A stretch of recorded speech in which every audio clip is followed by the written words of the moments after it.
Aga nüüd siis lähme järgmise välisteema ploki juurde ja kui me rääkisime siin laialdaselt Ukraina sõjast, siis oli ju mitmeid selliseid sõdasid, mis tulid täiesti äkkkorras ja mis nüüd võivad varsti jälle korduda või mis praegu kestavad. Ja sellise halvaendelisena, kui me nüüd räägime sõdadest, 13. juunist kuni 24. juunini vähemasti, et 13. juuni, panite tähele, oli reedene päev ja just sellel saatanlikul varahommikul algas Iisraeli sõda Iraaniga ja see oligi siis aasta üks kulminatsioone välismaailmas. Iraan aga ei olnud papist poiss, aga võitlus oli siiski üsna selline no ikka raskete killast ja lõpuks ju mindi nii kaugele, et noh, Iisraeli enda kaitsesüsteemid lakkasid mingil hetkel töötamast, kuigi alguses eeldati, et Iraaniga on kõik. Ent kui mindi lausa juba USA süsteemide kallale lähisriikides, siis see plaan Iraanil ei õnnestunud, aga järgneval päeval, siis 24. juunil õnnestus nagu selline sõjaseiskumine toime panna. Ent viimased arengud räägivad sellest, et Iraan on hakanud USA tankereid arestima, mis viitab sellele, et järgmine suurem eskalatsioon ei ole just eriti kaugel ja nagu siis sellest vähe veel oleks olnud, et see, kuidas USA nagu oli siis Iisraeli poole peal ja siis kogu see asi niimoodi läks, et eks seal ole inimesed ja siis sõjaväelased omavahel raksus ka selles tähenduses.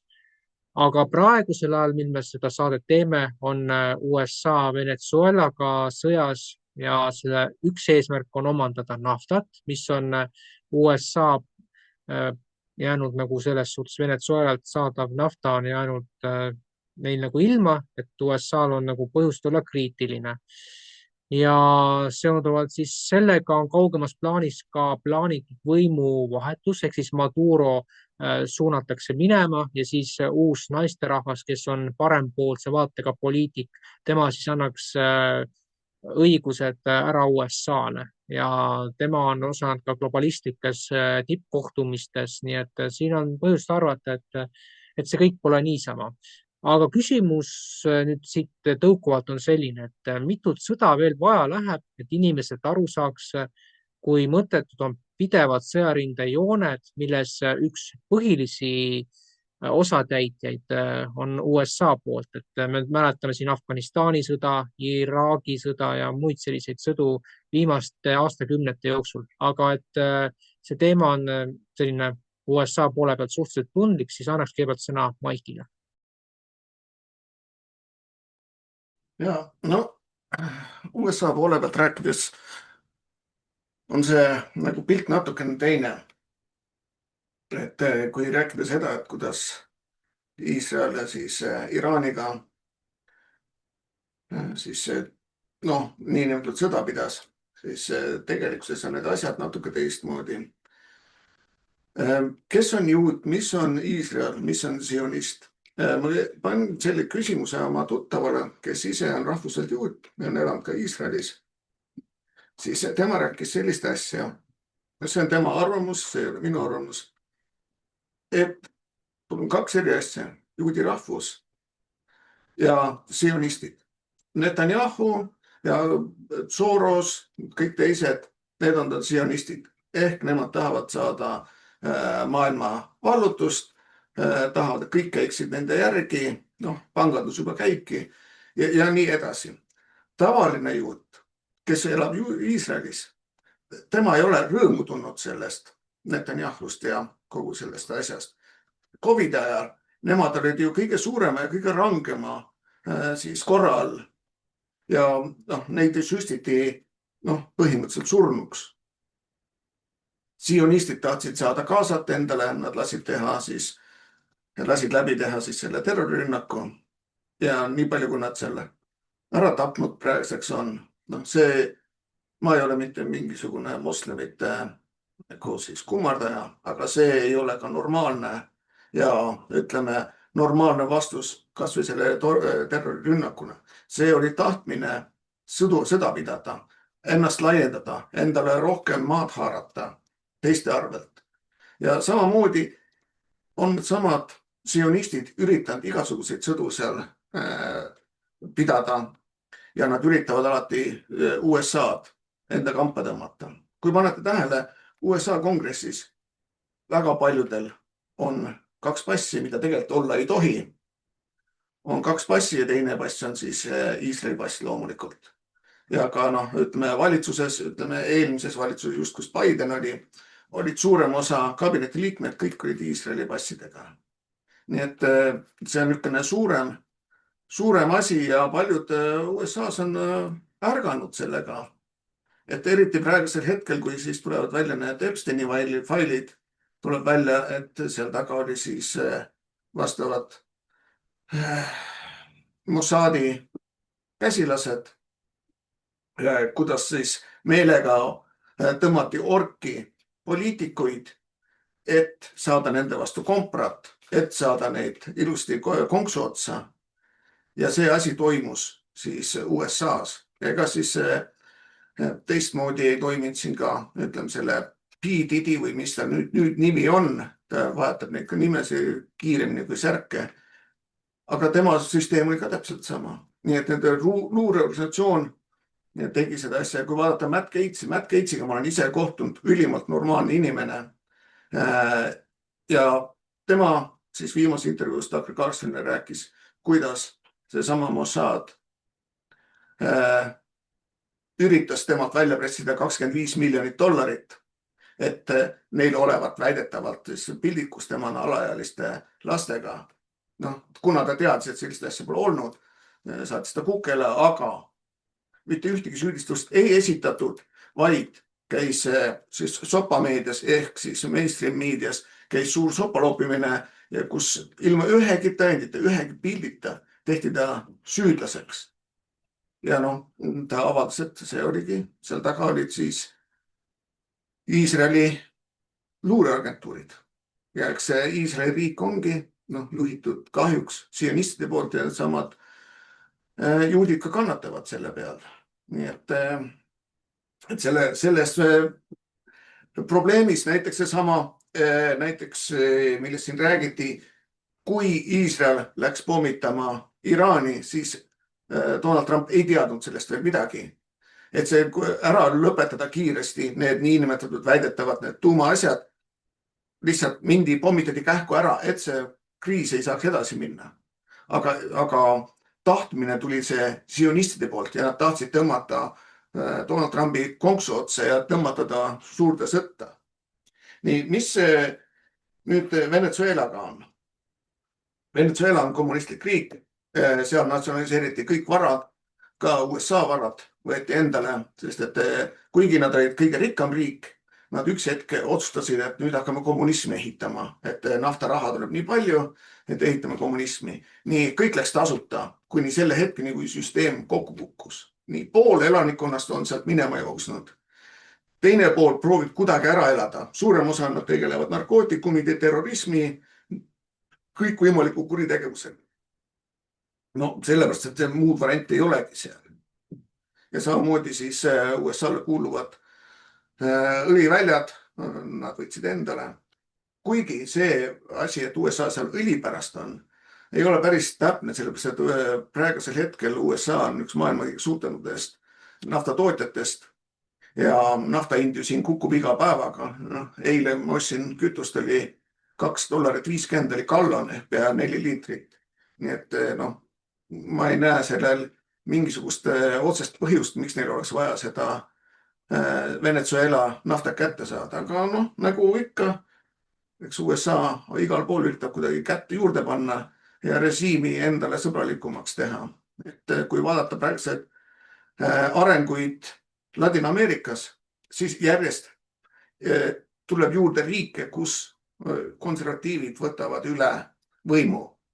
Et just juhtus Tšiilis, Argentiinas, Brasiilias, seal pettusega sai kommunist tagasi, aga küll see ka muutub, nii et üldiselt näha, et see rohkem ja rohkem läheb siis USA mõjusfääri ja loomulikult need kaubandused, asjad, praegusel hetkel näiteks El Salvador, kus on nüüd konservatiivne president, majandus läheb ülespoole, kuritegevus on praktiliselt normi läinud endisest riigist, mis oli eriti ohtlik ja eriti tuksis, on saanud normaalne riik ja samamoodi teistega. Nii et ja muidugi Venezuela peale, võib-olla Eestis ei teata, oldakse väga kurjad selle sama Smartmaticu ja Dominioni pärast.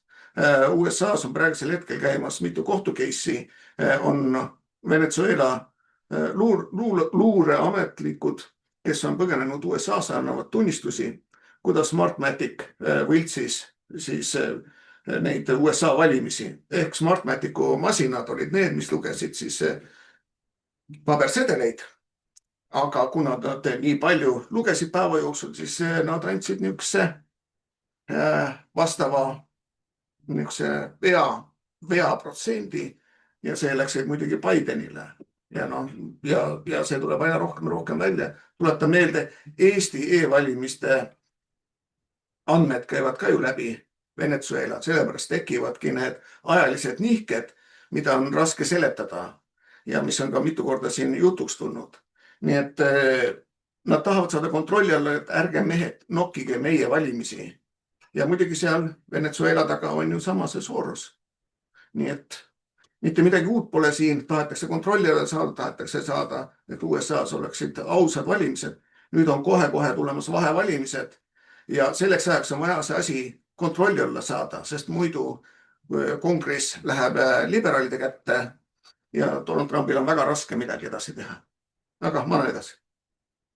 Ja, aitäh, Maik, selle pika käsitluse eest, et jah, juutide ja sionismi vahe on üsna selge, et juudid ei taha tingimata seda, aga sionismis on see neokonservatiivide seas on ka sõjarid, näiteks nagu Lindsey Graham ja mitmed sellised tegelased.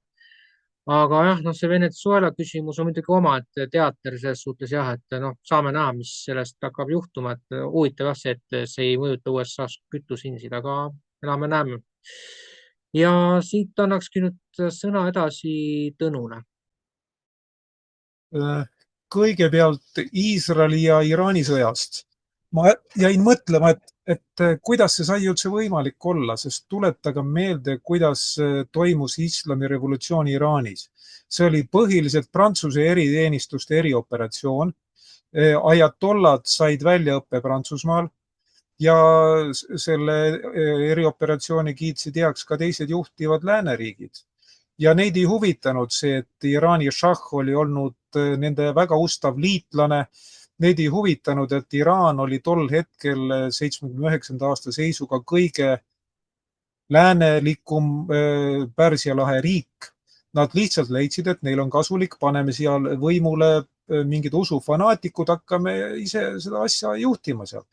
Ja nüüd, kui Iisraeli need ajatollad ei ole siis väljunud Prantsusmaa kontrolli alt või lääneriikide kontrolli alt, siis tekib küsimus, miks on vaja sellist sõda lavastada Iisraeli ja Iraani vahel, sest see ei ole siiski mängusõda, seal on ikka päris korralikud pommitamised. Kas Iraan on lähedal oma tuumarelva loomisele või mitte, seda ma ei tea. Senised andmed on olnud vastukäivad, nende põhjal ei saa seda otsustada. Kui Iisraelil on mingid oma irratsionaalsed hirmud, las ta siis olla, eks ole. Ise küsimus on selles, et kuigi Donald Trump oma valitsusega on ustav Iisraeli liitlane, isegi tema peab arvestama, et tal ei ole võtta lõputus koguses rakette, mis on vaja. Kui USA saatis oma raketid appi Iisraelile, siis minu andmetel ta kulutas ära umbes 10%, võib-olla isegi rohkem kõigist oma selle raketitüübi varudest. Ja mingisuguse, ütleme meie seisukohalt võttes mingi mõttetu sõjakäigu peale. USA ei saa priisata selliste rakettidega, tal on neid vaja endal. Ma ei tea küll, kes teda võiks rünnata praegu, aga tal on igaks juhuks vaja neid endal. Ta ei saa lubada, et ta läheb kuhugi maailma teise otsa sõdima ja oma rakette kulutama. Seda enam, et nende rakettide tootmine on päris ajamahukas. Ma olen seda saanud teada näiteks jälgides Ungari sõjandusasjatundjate avalikke esinemisi. Seal on tehtud puust ette ja punaseks, kui kaua näiteks võtab mingi raketi Tomahawk tootmine aega või siis kas või selle õhutõrjepatarei tootmine HIMARS näiteks, eks ole. Need on kallid, aga nad on üsna ajamahukad, nii et kui kas või näiteks Ukrainale on lubatud mingeid rakette või õhutõrjepatareisid, arvestagem, et need võivad Ukrainale jõuda parimal juhul alles paari aasta pärast, aga siis on rindejoon Ukrainas hoopis teisel kohal, nii et nendest lubadustest ei ole mitte mingit kasu Ukrainale antud juhul. Aga mis puudutab üldse sõdu maailmas, siis tuleb vaadata, kui mitut sõda suudab üks suurriik pidada. Ja kui külma sõjal oli juttu sellest, et näiteks USA suudab pidada 3 suurt sõda korraga, Venemaa või tookord Nõukogude Liit võib-olla siis 2. Aga tänapäeval see enam nii ei ole. Needsamad Ungari sõjandusasjatundjad on öelnud seda, et USA suudaks samuti pidada 1,5 sükest korralikku sõda.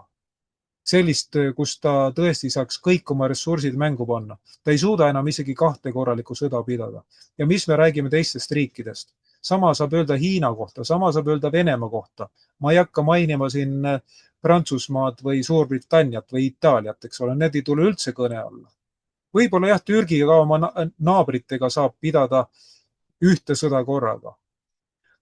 Nii et see, kui tahetakse teha sõjaplaane, see on üks asi. Sõjatööstuskompleks müüb oma relvi, leidub poliitikuid, kes on sõjatööstuskompleksi nisa otsas ja kes oma riigieelarvest ostavad relvatootjatelt relvi. Jah, see on kõik niisugune skeem, see aastakümneid toimib juba, toimis juba, ütleme hiljemalt alates teise maailmasõja lõpust, tegelikult isegi varem, kui ajas tagasi minna.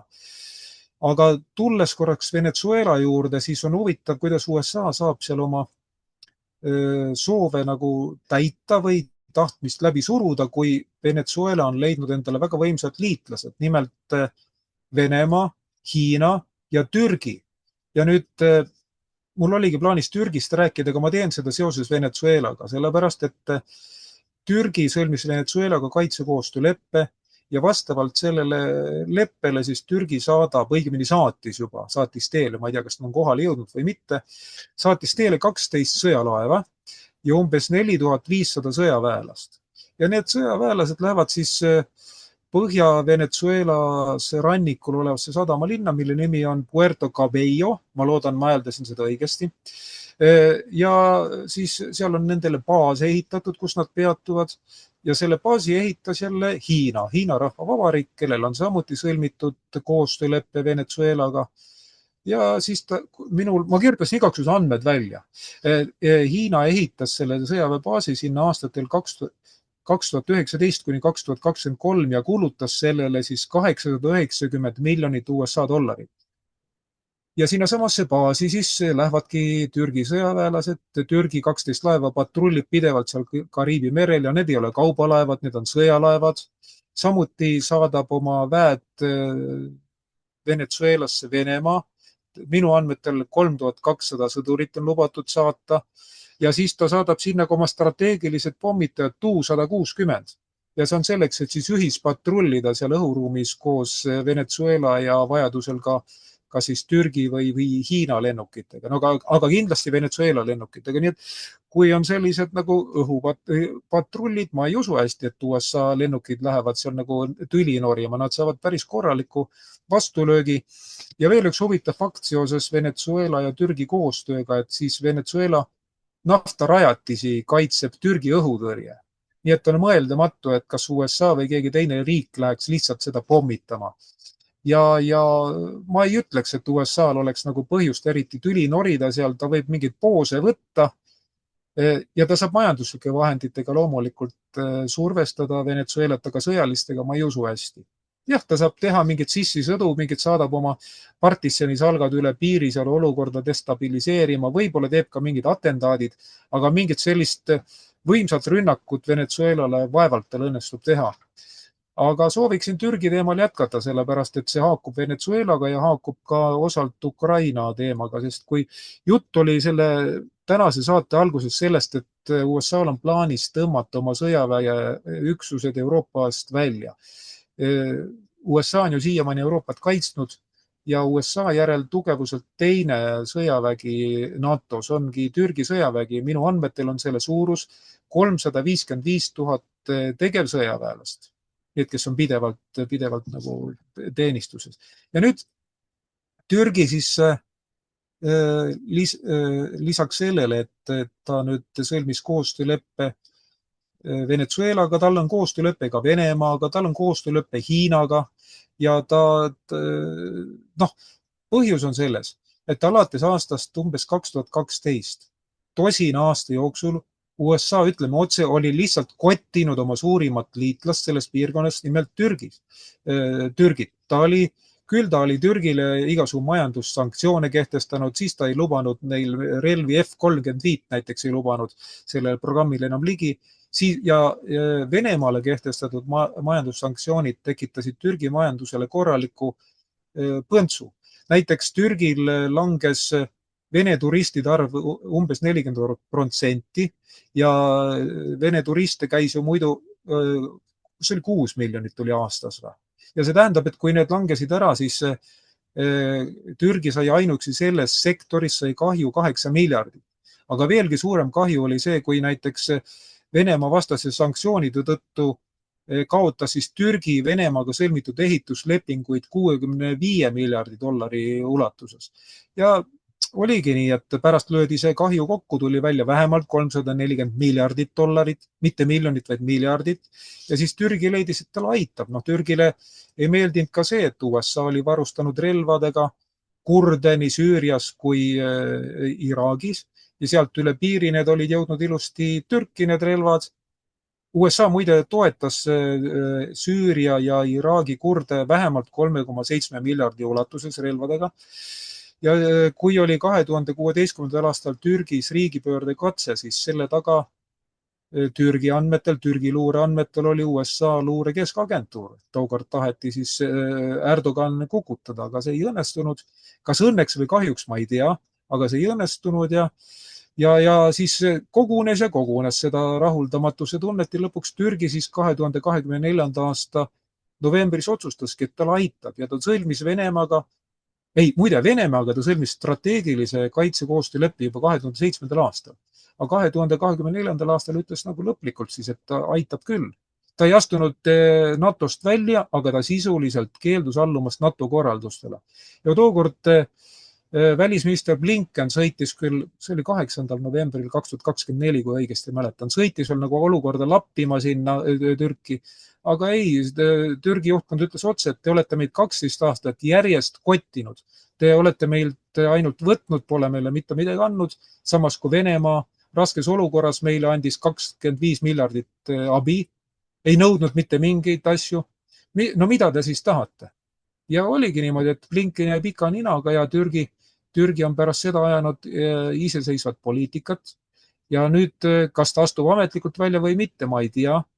Kui te olete jälginud Euroopa Liidu ajakirjandust viimase poole aasta jooksul, üha rohkem on olnud selliseid üleskutseid, et äkki tuleks Türgi välja arvata, vaadata, et ta ei ole enam nagu täieõiguslik NATO liige, ta nagu õõnestab NATO ühtsust ja teeb koostööd Venemaaga ja peaks temaga midagi nagu ette võtma. Nii et kui NATO suuruselt, võimsuselt teine riik sisuliselt loobub NATO töös osalemast, no see näitab iseenesest, et NATO lagunemine on lähedal, sest need, kes sinna jäävad, need ei suuda teda püsti hoida ja loomulikult jätame kõrvale tuumaarsenali, eks ole. Kui peaks toimuma sõda tavarelvade vahel, siis on kindel, et NATO jääb kaotajaks. Sõjavaimustust ei ole, sõjavägi on ebapiisava ettevalmistusega, tükk aega on eriti Euroopa Liidu või Euroopa riigid, kes on NATO liikmed, on kulutanud raha muule, mitte oma kaitse-eelarvele. Nii et ei ole mõtet kireda, ei ole mõtet nagu tüli norida, kui sa ise oled nõrk. Tee ennast enne tugevaks ja siis muide ei tulda jälle sinuga tüli norima. Nii et selles mõttes see Türgi juhtum on väga õpetlik ja mind hämmastab, et Eesti peavoolumeedia ei ole sellele suurt tähelepanu pööranud. Võib-olla sellepärast, et siis mureneks meie inimeste kujutelme sellest, et oleme NATO vihmavarju all. Aga kui võtame selle vihmavarju küljest ära Türgi ja USA, mis siis järele jääb? Selle küsimuse jätan praegu õhku rippuma. Ja, aitäh sulle, Tõnu. Et Tõnu siis rääkis meile sellest Türgi selja keeramisest NATOle ja nagu me siis teame, et täiesti uskumatu kontrast, et Türgi on üks suuremaid riike NATO-s ja kui nad tegutsevad, ütleme seal Iraani ja Venezuela ja mitmed teiste riikide heaks, siis no selgelt, et asjad liiguvad teise suunda kui see, mida globalistid soovivad. Ja tulles selle esimese poole juurde, siis eks see oli tõsine risk USA-l, et 10% läks ju nende raketiarsenalidest raisku ja seda sisuliselt mitte millegi nimel. Vot, aga jätkame selle teemaga nüüd, mis puudutab sõdade küsimust ja Andres. Nii, siin suurem osa nagu räägiti ära, ma olen jälle, tuleme korraks siia jälle Eestisse tagasi sealt Iraani ja juutide teema juures, tunnistan kohe üles, Nõukogude kroonus sain valge juudi nimetusest, ma tean, kes on sionist ja kes on rahulik juut ja vot sellest ei taheta aru saada. Kõige lihtsam tõmbame paralleeli, et liberaal Eestis on sionist ja konservatiiv on harilik juut. Ja vot siit näemegi, kas oli see õige rünnak või vale rünnak sinna Iraanile ja kes selle tegid. Ja teine pool, võtame siis Venezuela teema, jutuks oli, et seal on naftaväljad ja kütusefirmad ja kõik need on nagu ka Ameerika omad. Ma olen siin Tehnokraadi saadetes väga sageli rääkinud, et riikidel ja kütusel, energia ja sellistel asjadel ei ole riigi nimetusi taga, on kütusefirmad.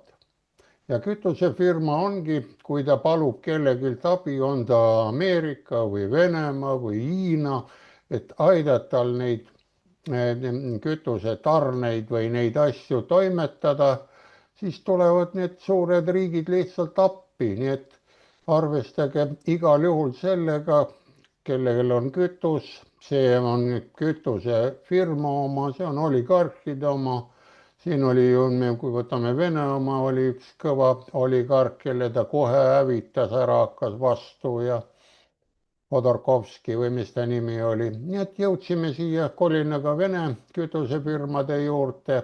Nad ei ole Venemaa all, aga nad on Venemaa territooriumil ja otsama on Venezuela naftaväljad, kui on need juba lepingute alusel seal ameeriklaste omad, siis omanikul on õigus seda kütust sealt vedada. Ja kogu lugu, niimoodi see on ju.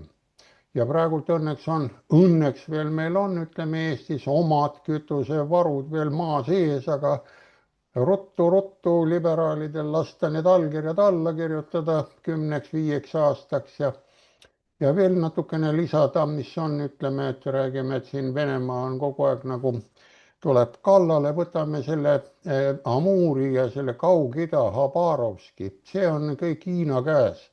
Ja Hiina käes on ta lepingute alusel 50 aastat on firmad teinud ära, nad teevad seal kurke, apu või neid värskeid kurke, tomatid ja kõike kanad. Aga mõtelge, kui 50 aastat elab keegi juba sees, see on 1,5 põlvkonda. Ta ei lähe enam ära, ta on kohalik, ta on teine põlv tuli peale. Ja nii nagu meil on Narva ju, räägime küll Narva ja Jaanilinnast ja nii edasi. 1,5 põlvkonda või 2 on juba peal ja asi on ühel pool vahetatud välja. Nii et kui seda me nüüd ei taha siin nõnda nimetatud meie Eesti konservatiivid ka endale selgiks teha, siis anname minna ja võime siis hakata sõimama. Ma võin tuua paar näidet ka, et olen töötanud ka selliste vatnikutega, kes ei oska õieti vene keelt, aga see joppvajumatid ja plätid kogu aeg tulid sisse ja küsisin traktoristi käest, mis on vaja parandada, siis ütles, vžas nahui plätt, selle sa vintil, krutil, etvat tegid ära ja valmis. Siis ma küsisin teise käest tõlgi ära, ta ütles, vist on tal süütekraaniga või midagi viga. Ja teine variant on ka, kui eestlane oskas ka iga sõna vahele panna kuradi, see sobis ka hästi vene keeles kui eesti keeles. Vot niimoodi, et proovime ikka vaadata ka koha peale ja siin, nagu ma ütlesin, arvestame sioniste liberaalideks ja normaalseid rahulikke juute konservatiivideks.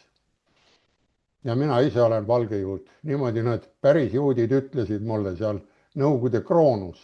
Ja see tähendab seda, et sa jagad neid ja nad teavad, et sa ei koputa, sa ei räägi midagi välja, vaid oled sama tarkus või selle mõistuse tasemel. Ma ei hakka seda rääkima, kuidas Lenini toas panin Black Sabbathi Ossi Osborne'i mängima makina ja siis see Sampoliit tormas, mis siin toimub nüüd. Täitsa kasarm on üle võetud või Lenin ka juba lööb tantsu sul seal. No probleemid olid, aga pärast siis oli niimoodi, et mul lubati. Psühhiaatrid ja hullumaja arstid käisid, kontrollisid, et meil on just seda laulu vaja. Ja ongi kõik, muidu ta on. Ja mis me siin räägime liitudest, et kas laguneb või mitte see Euroopa Liit, siis kapten küsis minu käest, vaata Nõukogude Liidus armee on selline, et siin on eri rahvused ja need on kõik sees, et mis juhtub siis, kui NATO tuleb meile kallale külmal sõja ajal? Ma küsin, kas peab nii ütleme, nagu peab või nii, nagu ma arvan. Nagu peab, ma tean ise, ütles kapten. No, ma ütlesin, eri rahvuste juures ei ole võimalik ühisosa leida ja kõik lähevad laiali. Paar päeva on, aga siis lähevad koju kõik. Kui sõda hakkab, mina olen Eestisse ja usbekid hakkavad sinna Usbekistani minema ja ongi kogu meie NATO sõda läbi ju, eri rahvuste vahel. Isamaad ei ole ju. Nõukogude Liidul ei ole isamaad ka Euroopa Liidul. Brüssel on nüüd nende kodumaa pealinnas. Nii, minu poolt kõik. Jah, aitäh, Andres. Eks siin jah, me peame arvestama, et selle rohepöördega ju me väga kergekäeliselt loobume põlevkivist ja no naftaga on jah, see omaette teema, et kui USA pigem võtab suunat, meil ei ole vaja seda rohepööret, siis Euroopa Liit on mingites asjades natukene järgi andnud, aga ikka surub seda rohepöördesüsteemi peale 10 järgneva aasta jooksul. Aga nagu öeldud, järgmine aasta annab selguse, mis saab üldse sellest kõigest edasi. Ja Maarjo, sinu mõtted? Aitäh! No ütleme nii, et siin on kõik ära öeldud, mis on öeldud. Siia midagi mul juurde lisada ei ole. Aga juutide ja Gaza koha pealt olen ma silmanud Eesti konservatiive ja kõige pullim on see, et me juhtivad konservatiivid on selles küsimuses on ju täiesti lõhestunud. Osad hoiavad täielikult Iisraeli poole nii-öelda ja õigustavad Gazas seal genotsiidi ja teine pool juhtivatest konservatiividest siis laidavad seda maha. Nimesi ei nimeta, igaüks teab ise, kellest me räägime ja vaatajad, kuulajad samamoodi, et huvitav seis. Aitäh! Jah, aitäh sulle, Maarjo, selle lühikese kokkuvõtte eest, et jah, see oleks peaaegu tõesti välja jäänud, aga see jätkuvalt kestab ja see Iisraeli-Gaza vaheline konflikt ja eriti võigas on ju see, kuidas isegi ajakirjanikud lähevad sisuliselt teisilma, kuna neil ei ole võimalik süüa. Aga ma annan veel Tõnule sel teemal või millegi muu osas sõna. Soovingi öelda Iisraeli teemal sõna sekka, sest praegu on jäänud selline mulje, nagu oleks täiesti loomulik, et Iisrael tuleb hävitada ja et ta ei tohigi seal Palestiinas olla. Aga meil on väga selge valik, kas Iisrael on seal edasi, kus ta praegu on, või ta kolitakse Ukraina lõunaossa. Sest selline plaan teha uus Jeruusalemm, uus Iisraeli ehk juudi riik Ukraina lõunaossa ja sellega piirnevatesse Vene oblastitesse, see on täiesti olemas ja see on olemas juba vähemalt aastast 2014. Ja kui Krimm eraldati Ukraina küljest, anti Venemaale, siis see oli üks osa sellest plaanist. Ja mul on siiani meeles, kui Jüri Lina käis natukene aega pärast seda, käis Eestis loengut pidamas ja ta ütles, et Zbigniew Brzezinski oli ise öelnud ühes intervjuus ajalehes New York Times, et meil oli selline kokkulepe, see pidigi niimoodi minema, sest enne oli olnud läänejuutide, idajuutide ja siis Iisraeli juutide ühisnõupidamine, kus oli ära otsustatud, et see on osa ettevalmistusest, et kolida juudi riik Lõuna-Ukrainasse ja sinna tema naaberaladele Venemaale selleks puhuks, kui Lähis-Idas läheb olukord liiga kuumaks ja juute hakatakse hävitama. Nii et meil on valida, kas me tahame, et Iisrael oleks Lähis-Idas või ta koliks Lõuna-Ukrainasse ja saaks oma valdusse kõik Lõuna-Ukraina ressursid. Ja ma leian, et see viimane lahendus oleks meile kõige halvem, mis saab üldse olla. Sest ütleme otse, et maailma terviku seisukohast vaadates Iisrael on nagu või ütleme juudi riik või juutlus on nagu parasiit. Aga praegu ta on kontrolli all, ta on seal lokaliseeritud. Kui hävitada juudi riik Iisraelis, siis need siirded läheks üle maailma laiali. Me ei saa enam neid kontrollida. Ja veel hullem oleks, kui nad läheks Lõuna-Ukrainasse. Nii et mina ütlen, et elagu nad rahulikult seal oma Surnumere ja Kõrbe vahel, elagu rahulikult, ärgu tulgu meid segama, ärgu meilt raha väga imegu välja, ei ole vaja uusi Iisraeli relvatehinguid, ajagu oma asja ja saatkem sinna kõik Eesti juudid, kellele Eestis elada ei meeldi. Sest kui juudi riik hävitada, kuhu meil oleks neid saata? Aga seal, ütleme, meie juudi rahvusest sulid, nad leiavad endast veel kõvema pähkli.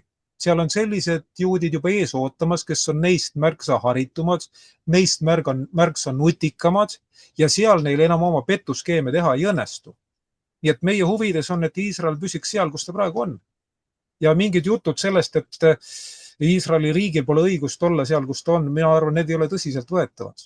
Ja üks asi veel sel teemal, kui te olete märganud, siis juutidele ehk siis sionistidele maksab kätte see, et nad on pärast teist maailmasõda püüdnud valgete rahvaste rahvustunnet õõnestada.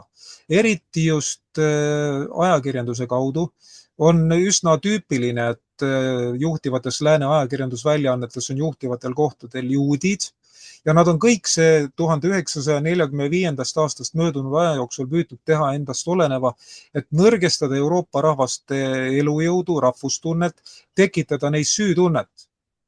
Esmapilgul tundus, et see on nagu neile kasulik, aga nüüd selgus, et ei ole. Sest kui sa võtad inimeselt ära rahvustunde, kui sa muudad ta rumalaks, siis ta ühel hetkel hakkab uskuma seda jura, mida levitavad Palestiina poolehoidjad. Ja siis tekivadki sellised olukorrad nii Lääne-Euroopa kui Ameerika Ühendriikide ülikoolides, kus loengud jäetakse ära, sellepärast et ülikooli need õpilased, võib-olla ka õppejõud lähevad mingit Palestiinat toetavatele meeleavaldustele. No muidugi on ise küsimus, et kui sa oled kuskil USA ülikoolis või Lääne-Euroopa ülikoolis, kas on hea, kui sa õpid mingit multikulti jura või rohepöörde jura või sa lähed hoopis Palestiina toetavale meeleavaldusele? No see on vaieldav, eks ole, mõlemad on halvad. Aga ma leian, et kui inimene, ütleme korralik inimene on, ta on läinud ülikooli, ta tahab õppida seal. Ja nüüd korraga öeldakse, loeng jääb ära sellepärast, et me peame minema Palestiinat toetavale meeleavaldusele. No ma ei oleks sellega nõus, ma ei oleks rahul. Aga miks ma sellest räägin? See näitab, et juudid lõikasid endale ise näppu, kui nad nõrgestasid Euroopa rahvaste rahvustunnet, rahvusteadvust, eneseteadvust ja nüüd see tuleb neile tagasi. Tookord nad seda ette ei näinud. Tookord nende mõte oli lihtsalt, et nõrgestada võimalikult palju saksa rahvast, saksa rahvuslikku eneseteadvust, et enam kunagi ei tekiks niisugust ohtu, et sakslased hakkavad juute hävitama või pitsitama. Teatud mõttes nad saavutasid selle, sest kui vaatame lääne-sakslasi eriti, nad on niivõrd aju loputatud, nad on hirmutatud põlvkondade jooksul, neil on süütunne tekitatud, kunstlikult häbitunne tekitatud, kuigi neil puudub endale isiklik süü. Manipulaatorid on selle saavutanud, aga see maksab manipulaatoritele kätte. Nii et esiteks las Iisrael jääb sinna, kus ta on. Teiseks juutide hulgas on nii lurjuseid kui korralikke inimesi ja meie teeme koostööd korralike inimestega. Nendega, kes on konservatiivid, kes ei taha mingit LGBT jura ega rohepööret ja kes lähtuvad tervest mõistusest, sest sellised juudid on olemas. Olen nendega ise kohtunud ja ka internetis jälgin selliste juutide kanaleid ja artikleid.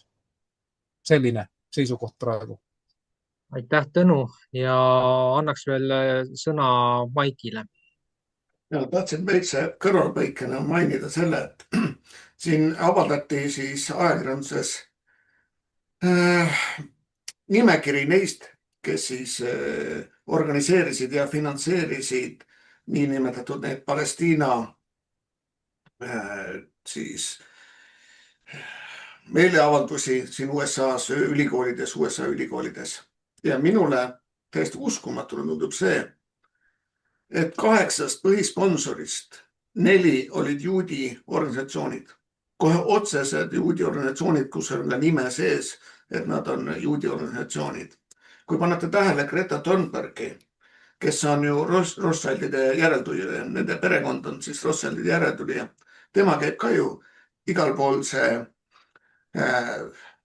moslemite rätt kaelas ja räägib Palestiina inimeste õigustest. Et minu tekib küsimus, mida need sionistid üritavad teha? Kas veel suuremat sõda, kas kõike veel rohkem omavahel tülli ajada?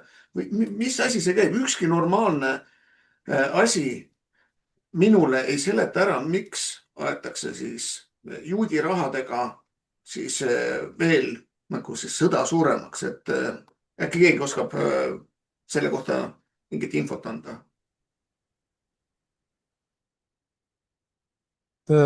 Kas sa lubad, Mihkel? Jaa, ole lahke, Tõnu.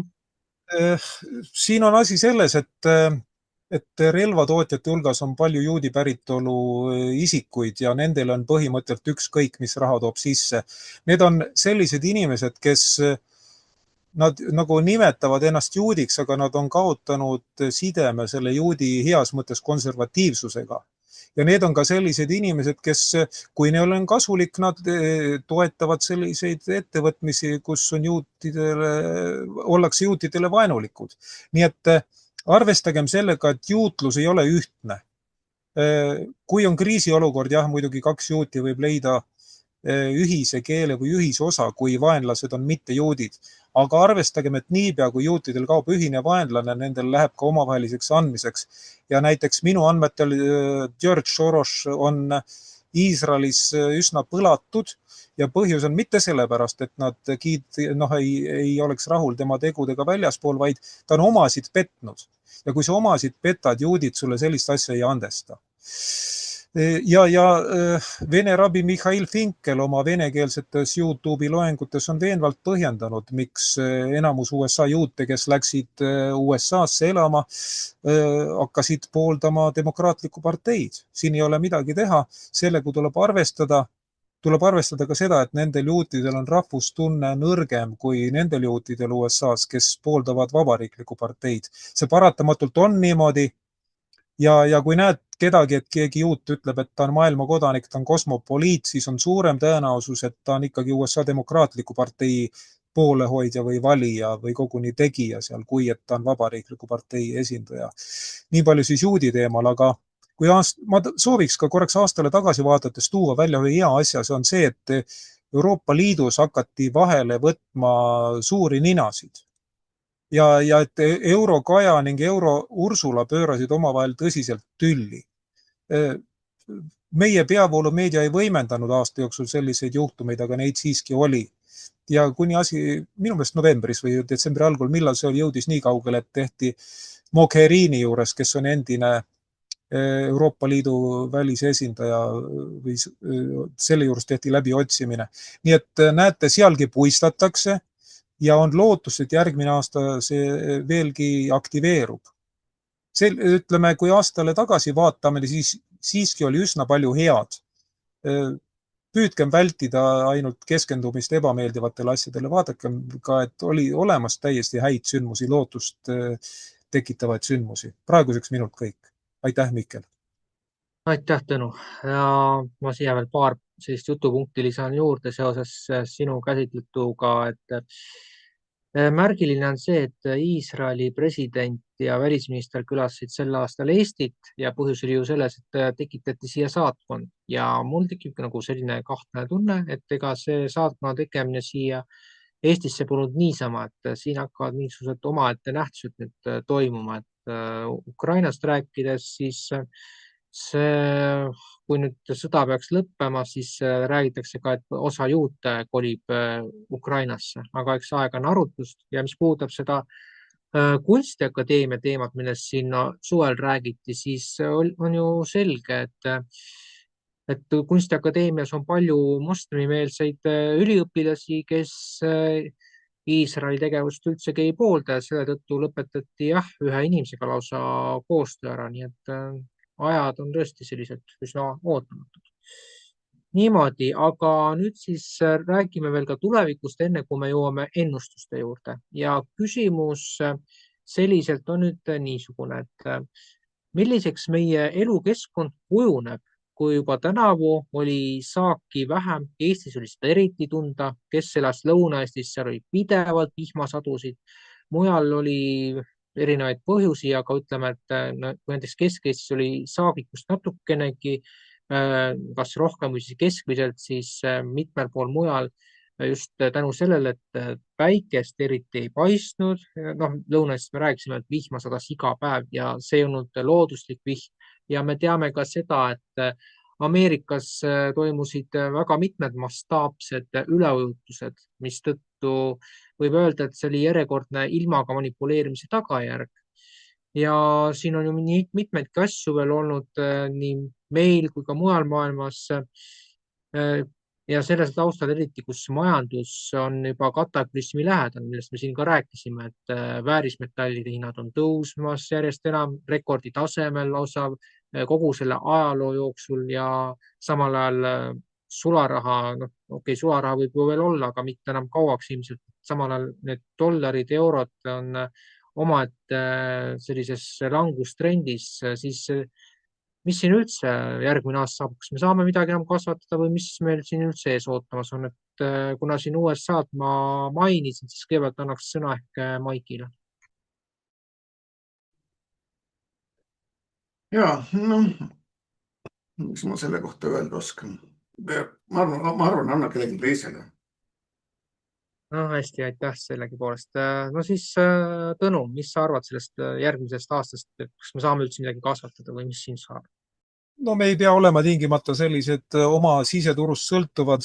Mina näiteks olen lugenud seda, et USA Texase osarik üksinda suudaks ära toita kogu maailma, kui tal lubataks sinna vilja müüa näiteks. Kui vaja, toome kas või sealt ja ega siis Euroopas seda kliimarelva ei kasutata igal pool. Ma arvan, et saame ilusti kokkuleppele ungarlaste või slovakkidega või serblastega, sest Euroopas ja isegi maailmas on toidu ületootmine. Ise küsimus on selles, et see ei jõua nälgijateni, kuna ärikatel on kasulik luua selline olukord, aga iseenesest meil ei ole põhjust muretseda, kui me oleme ise asjalikud. Kui piire ei panda vahepeal muidugi kinni, nagu koroona ajal pandi, aga inimesed saavad selle vastu ka ise midagi ette võtta. Ja loomulikult kasutatakse kliimarelva, aga ka siis on võimalik midagi ette võtta. Kasvata endale kas või kasvuhoones, tee endale suurem kasvuhoone, et sul oleks võtta. Ja tähtis on vältida sellise ohvri mõttelaadi teket, umbes niimoodi, et me oleme pisikesed, nõrgad, meile tehakse kogu aeg liiga ja me peamegi sellega leppima ja meil ei olegi mingit väljapääsu, sest ka nii-öelda väike inimene saab ise väga palju ära teha.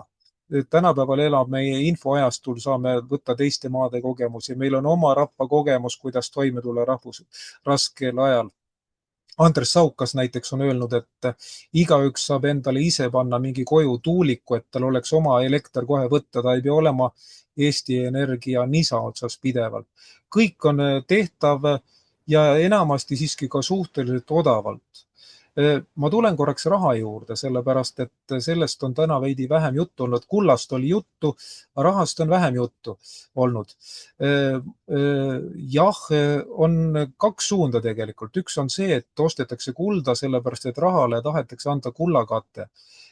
Sellega on eriti tegelenud innukalt BRICS-i riigid, ehk siis Venemaa, Hiina, India, Brasiilia. Ja ka need riigid, kes tahavad sellega liituda, sest üks asi, kus saab nagu raha hoida, ongi kuld. Ja on ennustatud seda, et lähema 5 aasta jooksul võib kulla hind lausa 2 korda tõusta. Aga teine asi, ja seda öeldakse, et seda mudelit kasutab ilmselt USA, et oma majandust jälle käima saada, on see, kui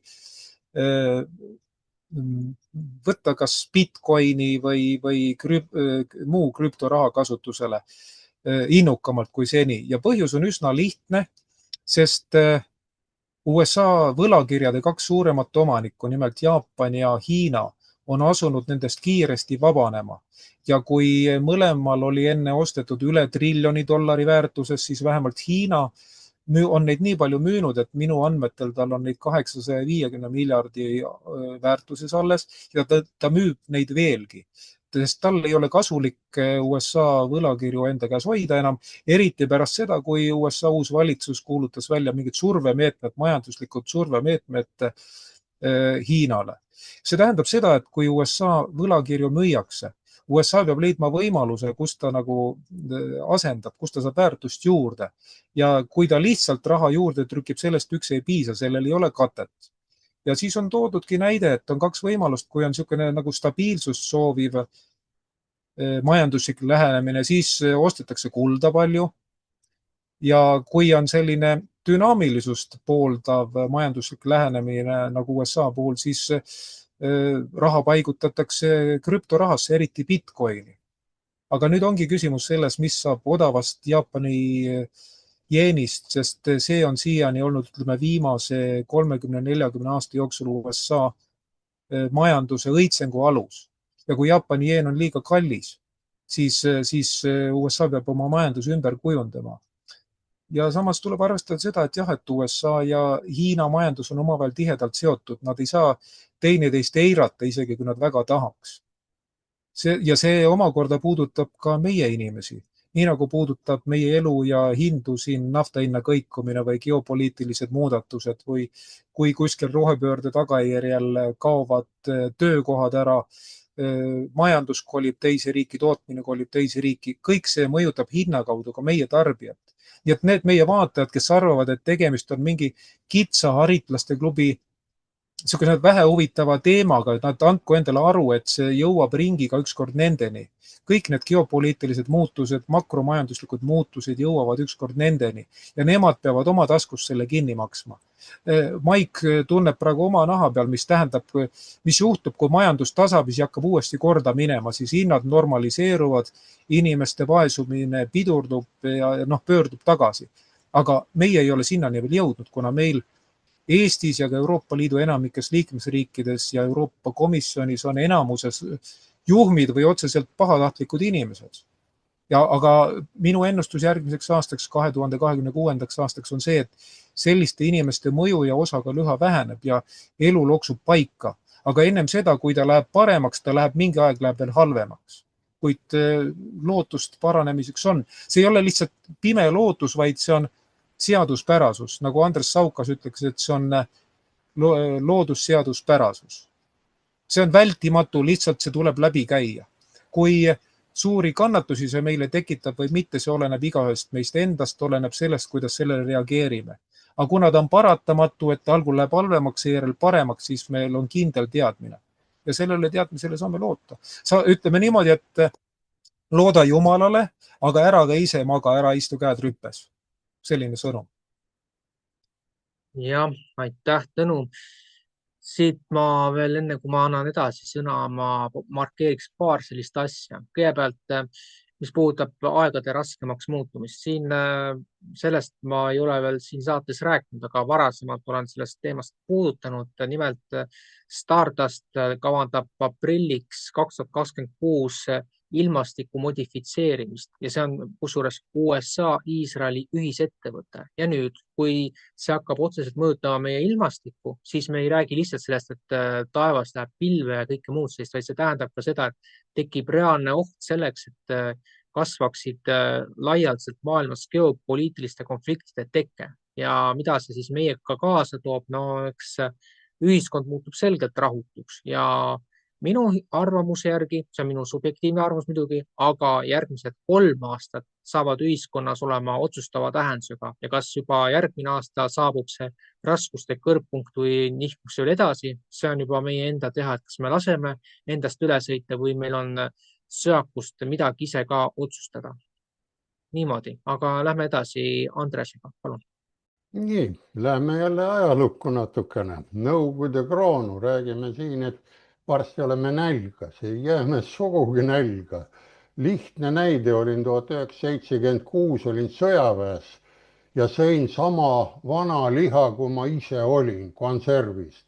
Oli tušonka sealiha konservist ja need toodi Uraali kusagilt suurtest koobastest laagritest või nendest ladudest. Ja nad olid niimoodi pakitud, et võtsime pappkastid, tõstsime välja, võtad välja tavoti sees ja lõikasime tavotist välja, siis läks ta kuuma vee katlasse, mis põletas selle või soojendas selle tavoti ära ja pühkisime siis need konservid puhtaks. Ja vaatan, peaaegu minu sünniaastal tehtud, 1956. Nii et sõin 20-aastast konservi ja see oli nii maitsev, tavoti sees õhku ei olnud saanud. Ja põhjus on lihtne, neid varusid on maailmas praegult üksjagu. Me siin hävitame mida praegult Ukraina selle sõjaga teha, mis siin on. Kõik vanad relvad ära hävitada, nii Venemaa poolt kui Ameerika poolt või kui siit, laod tühjaks. Ja sama nüüd tuleb toiduainet välja. Kuna Texas toidab seal ühte suurt osa, Ukraina ei toodab teist suurt osa, on räägitud. Nii et nälga ma siin ei karda, need vana laod tuleb tühjaks süüa. Ja lähme edasi, saame uut teha, aga see 2-3 aastane protsess, ega ta kiiremini ei saa. Ja ongi kogu lugu, ega siin ei ole midagi ju. Jah, aitäh sulle, Andres. Ja lähekski selles suhtes edasi, aga ütleme lihtsalt nii, et me peamegi olema valmis selleks, et me ilmselt peame ka sööma parim enne ületanud toitu, et ise vastu pidada. Aga jah, Maarjo, sinu selle küsimuse lõpusõnad. Aitäh, no selles suhtes, mis sa ise, Mihkel, nagu tõid välja, et siin on mingid uued lepped asjad tehtud, ma ei oskagi öelda neid tagamaasi, no sa tõid ise need tagamaad küll välja, aga kas need ka ametlikud seisukohad on? Aga mina ise loodan ja eeldan, et see chemitrails, mis meil siin triibutab taevast, et see lõpeb koos selle rohepöörde ja hullusega ära, sest selle eesmärgiga vähemalt üks on see eesmärk, et päikese kiirgust tagasi peegeldada läbi metalliosakeste. Et jah, et ma ise loodan, et see rohepöördega lõpeb, aitäh. Jah, aitäh sulle, Maarjo. Selge on, et chemtrail kui selline on inimeste mõtlemist ja keskkonda totaalselt hävitanud, et vaatame, mis sellest järgmiseks aastaks saab. Aga nüüd siis me oleme jõudnud saate lõpuosani põhimõtteliselt ja kõigepealt ma loen ette varasemad ennustused 2024. aastast. Kuupäev 17. detsember 2024. Ennustuse küsimus. Mis saab kohalikest omavalitsustest? Kas valimised keelatakse ära? 13–19 oktoober 2025. Esimene punkt. Hetke kuu faasikaart. 4. veerand. Vesi. Langus. Vajab veenmist. Mõjutust. Teiseks. Kaitsejumalanna Kaia Leia Hiljuse kand tuleb radikaalselt toimida. 3. punkt. Mis oli minevikus? Mõõk. 17 kättemaksu mõtted. Kohus. Tahate õiglust jalule seada. Punkt 4. Mis on olevikus? Kann. 9. Teiste abistamine. 5. Mis tuleb? Tulevik. Altar. 13. punkt. Sunnitakse tegutsema võõrastele ootustele. 6. Enesele kasvav kuu. Tuli pungad, individuaalsus, soov ise tegutseda. 7. punkt. Kodule rüütel. 8. siin veel teiste kaitsele asumine. 8. punkt. Südamele viimane veerand, õhk, langus, katsumus asendada vanad mõtted uutega. Ning 9. punkt, millega süda jääb rahule, esimene veerand, õhk, lehed, stabiilsus. Ja nüüd siis veel üks varasem ennustus kuupäevast 24. detsember 2024. Ennustuse küsimus, mis saab Eestist peale 8. veebruarit 2025? See oli seotud siis elektri väljalõikumisega Venemaalt. Esimene punkt, hetke kuu faasikaart, kasvav. Vesi, pungad, kirg on vaja viia soovitud tulemuseni, ülim kirg. Teine punkt, kaitsejumalanna Freia materialistlik jumalanna sihile viib taibukus ja nupukus. 3. punkt, mis oli minevikus, vang 26 soov põgeneda, reetmine, tegelikult on väljapääs olemas. 4. punkt, mis on olevikus, must kuu, vesi, uinumine, eraldatus, hakkate teistele mõtlema. 5. punkt, mis tuleb, tulevik, noor kuu vesi, võrsed, vaist, peate teistele mõtlema. 6. punkt, enesele, langus, 12, vajadus uuesti alustada.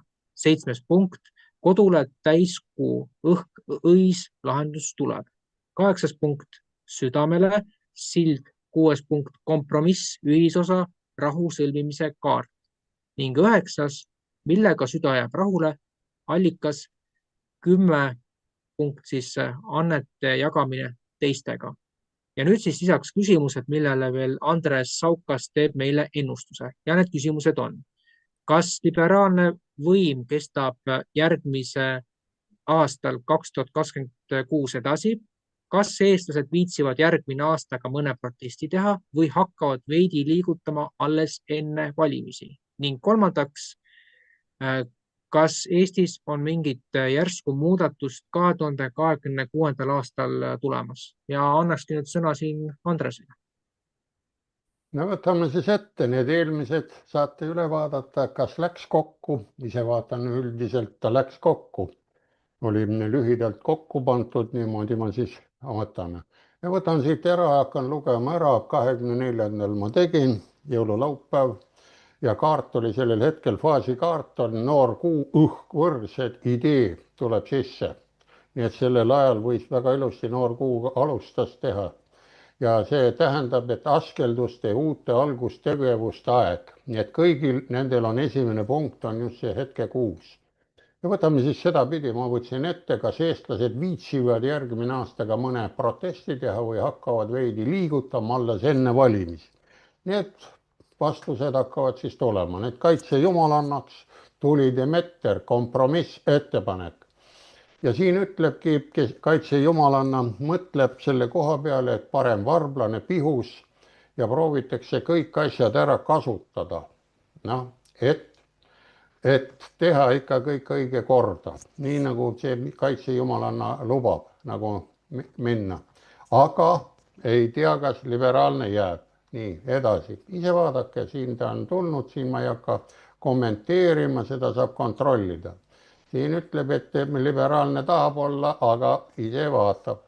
Nii, 3. küsimus selle juures siis, mis oli siis minevikus, siin ütleme eelmine aasta, oli täiskuu õhk, lahendus, näitab, et kõike, mida olete teinud või riik on mida teinud, on ikka igal juhul saavutamas head tulemust.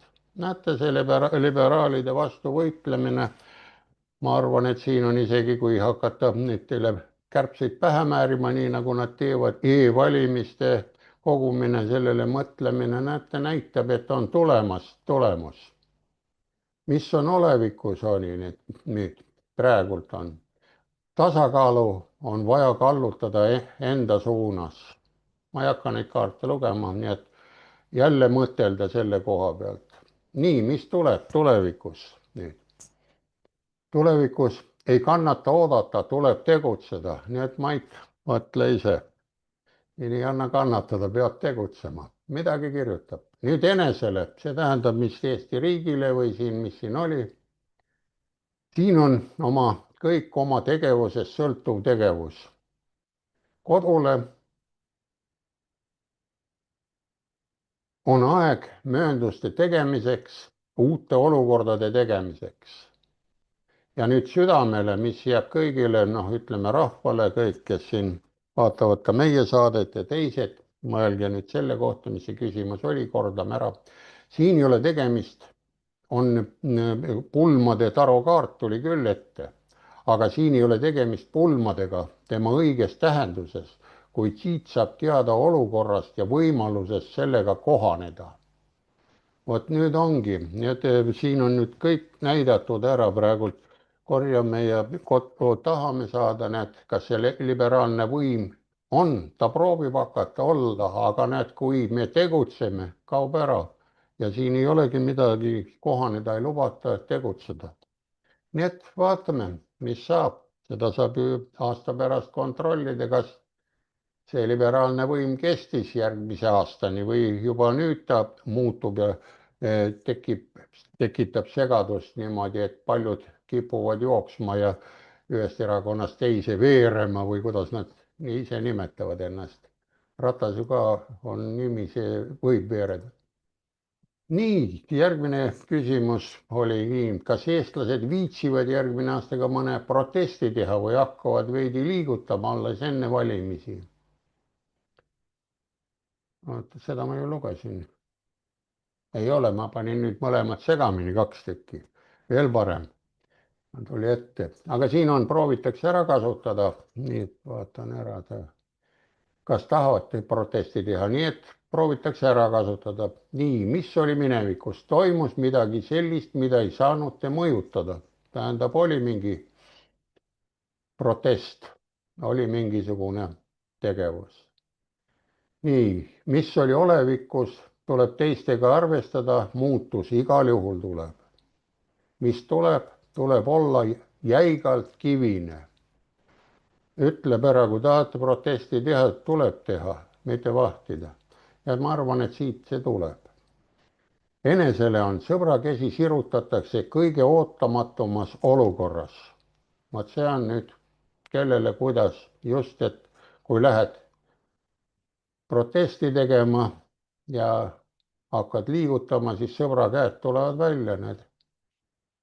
Ja kodule on lahendus, asja edukalt lõpule viimine on täiskuu õhk kodule, nii et edukalt saame hakkama. Kui nüüd on mingisugune protest toimub, siin näitab ära, et kui sigadele uuesti kallale minna või niimoodi ja kui võtame kätte, näitab, et on edukas. Südamele, mis jääb, kui asi ei läinud nii nagu vaja, tuleb uuesti alustada. Käsib uuesti, kui läks natukene kehvemini. Ja millega süda jääb rahule, hea õnn, ütleb otse ära, et tasub otse, õnn on lõplik selle koha pealt, et kui minna protestima. Ja viimane 3. siis, kas Eestis on midagi toimumas ka 2026. aastal, nii et see on nii laialdane mõte, nagu on, nii et seda võib küsida ja olla. Esimene ikka sama, askelduste uute alguste aeg on ja kaitse jumalanna Artemis tuli appi kohe nüüd muutuste toimumiseks. Probleemi peab kaaluma võimalikult rahulikult. Mis oli minevikus 17. taro mõõk. Tajute ebaõiglust ja vajadust õiglusjalule seadmiseks. 4. mis on olevikus, tuleb omakasu teistega jagada. Nii et praegult siin nagu ütleb, et tasub panna e-valimistele õlg alla. Mitte niimoodi ainult öelda, et mis sellest saab. Siin ütleb ära ühtepidi, mis vajamise on järgmine aasta. Nii, mis tuleb? Tulevik. Enesekindlus kasvab, kui meenutada oma ajalugu. Jälle ei lase rajalt ära minna. Tulevikus. Olevikus need ütleb, tuleb jagada mõistust. Ja nüüd enesele, mis saab, kui see trall kõik värk on riigile, on vaja anda hoog sisse enne, mida saab hiljem kasuga tagasi. Kodule see viitab, et olete oma eesmärgile pühendunud ja kindel selles. Need kodu aitab. Need inimesed, kes praegult kuulavad, mõtlevad, sisemiselt juba tulevad kaasa, on näha. Ja viimane, mis sellega lõpetame, noorkuu vesi võrdsed, see on aeg, millal sõlmub uus sõprus. Ja küsimus oli, mingisugune suur asi on toimumas. Nii et sõprus tuleb kellegiga suurelt, kui toimub ka lahingud või mingisugused väljaastumised sigade, loomade, taimede kaitseks. On ka Euroopas põllumehed tahavad oma toodangut kaitsta, nii et sedasi sai nüüd need 3 ennustust otsa. Nii, kõik. jah, suur tänu sulle, Andres, ja loodan, et kuulajad ja vaatajad said endale siit mõtteid järgmise aasta suhtes. Selline oli siis saade. Aitäh kõigile, kes täna meil olid. Tehnokraat Andres Saukast, ajakirjanik Tõnu Kalvetit, eesti.com toimetajad Maarjo Maripuud, portaali Raudvara ja MTÜ Konservatiivne Eesti juhatuse liiget Maik Kalamust ja mina siis olin selle saate juht ja portaali peatoimetaja Mihkel Johannes Paimla. Aitäh ka lugejatele ja toetajatele. Saate lõpuks teatan, et Eesti eest mütsi saab omale Vello Järvi. Sellise siis.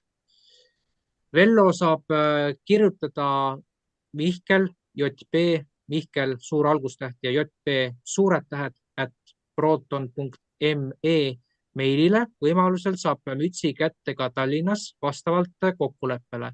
Tema oli lõppenud aasta stabiilseim toetaja meie infotegevusele. Me loodame teiega ka järgmine aasta kohtuda. Kindlasti saate meid ka edaspidi toetada. Soovin teile head vana aasta lõppu ja loodame, et 2026. aasta lõpeb kurjus ühiskonnas ära. Selleks aga tuleb igaühel pingutada nii hästi, kui see vähegi võimalik on. Kohtumiseni 2026. aastal. Nägemist. Nägemist. Jõudu võidu! Ja head uut aastat!